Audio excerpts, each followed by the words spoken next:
এজন্য কোরবানির বিধান এটা মুসলমানদের শিয়ার।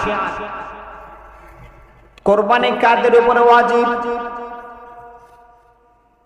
কোরবানি হলো ওই সমস্ত ব্যক্তিদের উপরে ওয়াজিব যারা ওই কোরবানির 3 দিন পর্যন্ত যারা নিসাব পরিমাণ মালের মালিক হবে। নিসাব পরিমাণ মাল কেমন? আপনার 52.5 তোলা রূপা এবং 7.5 ভরি স্বর্ণ বা 7.5 তোলা স্বর্ণ, এই পরিমাণ সম্পদ টাকা পয়সার যিনি মালিক ওই ব্যক্তির জন্য কোরবানি ওয়াজিব। আমি যদি কোরবানি না করে আমার ফায়দা কি? আমার আপনার পয়গম্বর বলেন, মান ওয়াজাদা সাআতান ওয়া লাম ইয়াদহি ফালাইয়াহদুরান্না মুসাল্লানা। তোমাদের মধ্যে থেকে যেই ব্যক্তি অর্থ সম্পদ টাকা পয়সা সবকিছুর সুযোগ সুবিধা তার আছে, থাকার পরেও শুধুমাত্র টাকা বেশি খরচ হবে, টাকা খরচ হবে, এই ফিকির নিয়ে যেই ব্যক্তি সময় পর পরে কোরবানি করে না, আল্লাহ রাসূল বলেন ওই বান্দা যেন ওই উম্মত জন্য ঈদগাহের ময়দানে না আসে, সে বাড়িতে নামাজ পড়ে। সেজন্য ঈদের ময়দানে ঈদগাহে নামাজ পড়ার জন্য না আসে। কত টাকা? আল্লাহ রাসূলের। আল্লাহ রাসূল বলতেছেন যে ব্যক্তি এই পরিমাণ টাকা পয়সার মালিক আছে, বছর অতিক্রম হওয়ার দরকার নাই, টাকা পয়সা এই পরিমাণ মালিক হওয়ার পরেও সময় সুযোগ সব কিছুই আছে, অথচ কোরবানি করে নাই, আল্লাহ রাসূল ফালাইয়াহদুরান্না লামে তাকে বানুলে তাকে ছকেলা, সে কখনোই যেন ঈদের ময়দানে না আসে, ঈদগাহে না আসে, সে বাড়িতে থাকুক, বাড়িতে নামাজ পড়ুক তার বউর সাথে।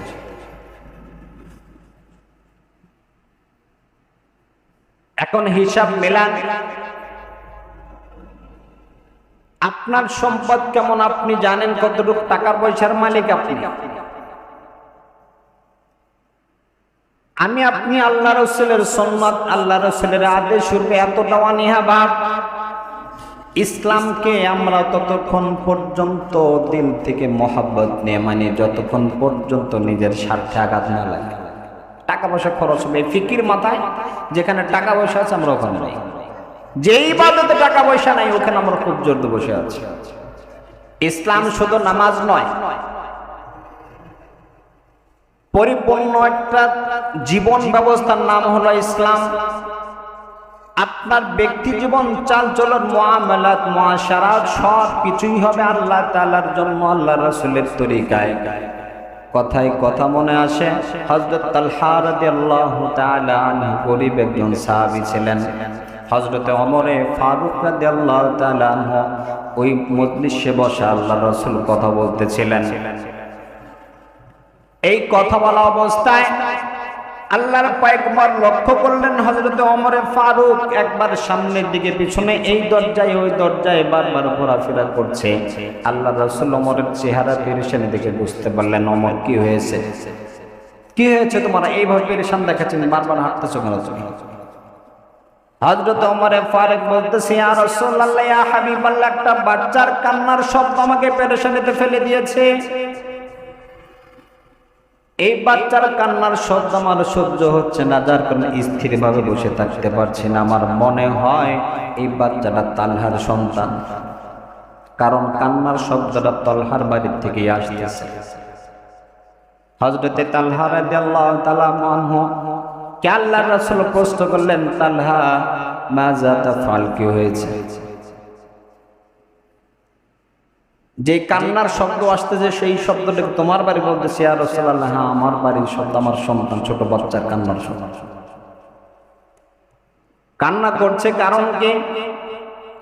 হযরতে তালহা রাদিয়াল্লাহু তাআলা আনহু বলেন, ইয়া রাসূলুল্লাহ, ইয়া হাবিবাল্লাহ, আমি যেই বাড়িতে বসবাস করি আমার বাড়ির সামনে একটা গাছ আছে, খেজুর গাছ। এই খেজুর গাছটা হলো ইহুদির খেজুর গাছ। খেজুর যখন পেকে যায় টপ টপ করে একটা দুইটা যখন পড়ে, আমার এই শিশু বাচ্চা তো বোঝে না, ওই শিশু বাচ্চা খেজুর একটা করে টুকায় নিজে নিজে খায়।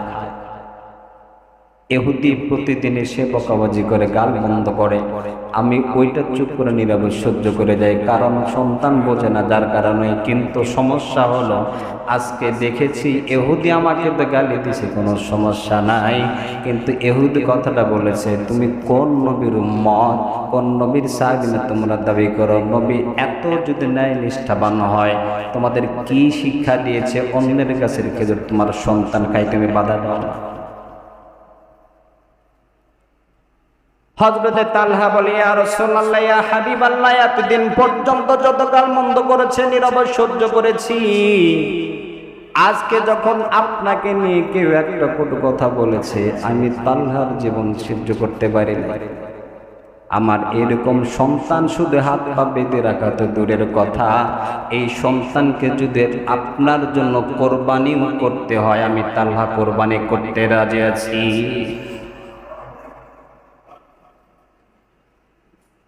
আমার আদরের সন্তান কোরবানি করতে আমি রাজি, কিন্তু আপনি রাসূলুল্লাহর কোন তরিকা নাকি আপনাকে নিয়ে কেউ কোনো গান মন্দ করবে, ভালো মন্দ উত্তম মাধ্যম কথা বলে, আমি তালহা সহ্য করতে পারবো না।